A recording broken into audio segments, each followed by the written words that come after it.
بسم اللہ الرحمن الرحیم۔ حضرت سیدنا حمزہ نے نیزہ لگنے کے بعد اپنے قاتل کو دیکھ لیا اور اس کی طرف تیزی سے بڑھنے لگے، لیکن ہمت نہ رہی۔ آپ گرنے کے بعد دوبارہ اٹھے، اپنے جسم سے نیزہ نکالنے کی کوشش کی پر نہ نکال سکے، اور پھر دوبارہ قاتل کی طرف بڑھے، لیکن تھوڑی ہی دور جا کر گر پڑے اور روح مبارک پرواز کر گئی۔ یہ 17 سوال 3 ہجری کا دن تھا کہ جب رسول اللہ صلی اللہ علیہ وسلم کے سیر چچا کے شہید ہوتے ہی کفار نے جنگ احد میں تاجیانے بجانا شروع کر دیے۔ ہندہ بنت عتبہ زوجہ ابو سفیان آپ کے جسد مبارک کے پاس آئی اور آپ کے جسم کی بے حرمتی کی، جسے مسئلہ کرنا کہا جاتا ہے۔ آپ کے ناک اور کان کاٹ ہندہ نے اپنے گلے میں ہار بنا کر ڈال لیا اور آپ کا پیٹ چاک کر کے جگر اور کلیجہ نکال لیا۔ جگر کو ہندہ نے چبانا شروع کیا اور خوشی سے جھومتے ہوئے یہ آثار پڑھنے لگی: ہم نے تم سے یوم بدر کا بدلہ لے لیا ہے، اور ایک جنگ کے بعد دوسری جنگ کے شعلے تو بھڑکتے ہی ہیں۔ مجھے اپنے باپ عتبہ کے قتل پر اور اپنے بھائی ولید اور چچا صیبہ اور بیٹے بکر کی جدائی پر صبر اور چین نہیں آتا تھا۔ آج میرا دل مطمئن ہو گیا ہے اور میں نے اپنی مانی ہوئی نظر پوری کر لی ہے۔ اے وحشی، تو نے میرے سینے کا غم دور کر دیا ہے اور میرے دکھوں کا مداوا مہیا کرا دیا ہے۔ وحشی کے احسان کا شکر ساری عمر کے لیے میرے اوپر واجب ہو گیا ہے، جو میں ہمیشہ ادا کرتی رہوں گی، یہاں تک کہ میری ہڈیاں قبر میں گل سڑ جائیں۔ ناظرین گرامی، بات بغض اور کینہ اور حسد سے بھری یہ ایک بدترین مثال تھی جو آج سے پہلے کبھی عربوں کی جنگوں میں نہ دیکھی گئی تھی۔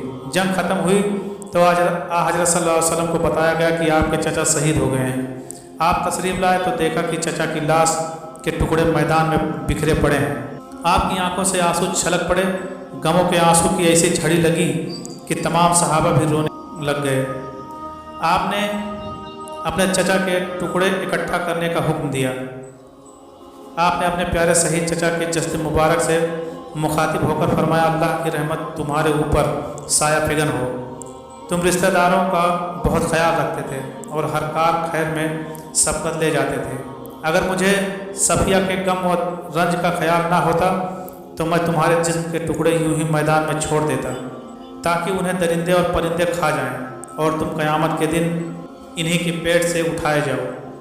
خدا کی قسم، میں تمہارے بدلے میں کفار کے 70 آدمیوں کا مسئلہ کروں گا۔ اندازہ کیجئے کہ کیسا بڑا غم ہوگا کہ جو رحمت للعالمین ہیں وہ قسم کھا رہے ہیں کہ کفار کے 70 آدمیوں کی لاشوں کا حال بالکل ایسا ہی کریں گے جیسا انہوں نے حضرت حمزہ کی لاش کا کیا۔ نبی کریم صلی اللہ علیہ وسلم کے اس ارادے پر اللہ پاک نے وحی نازل فرمائی: اور اگر تم سزا دو تو ویسے ہی سزا دو جیسی تمہیں اذیت پہنچائی گئی ہے، اور اگر تم صبر کرو تو بلا شبہ صبر کرنے والوں کے لیے صبر ہی اچھا ہے، اور تم صبر کرو اور تمہارا صبر کرنا خاص اللہ ہی کی توفیق سے ہے۔ امام ابن کثیر اور امام قرطبی اپنی تفسیروں میں لکھتے ہیں کہ اس آیت کے نزول کے بعد حضور اکرم صلی اللہ علیہ وسلم نے اپنا یہ ارادہ ترک فرما دیا اور پھر قسم کا کفارہ ادا فرمایا۔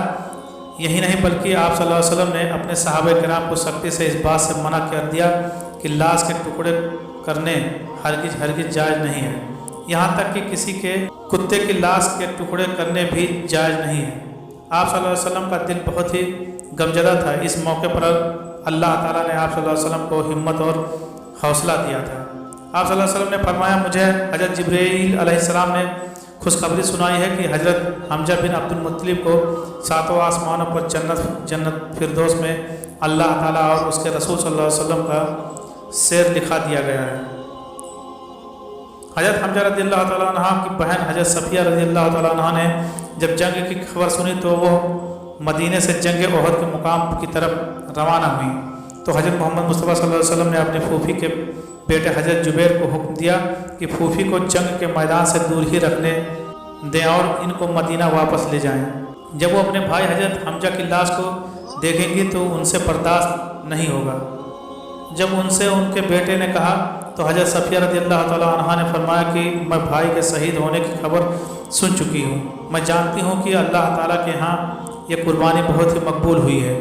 میں جاہلیت کے طریقوں سے خوف و واقف ہوں،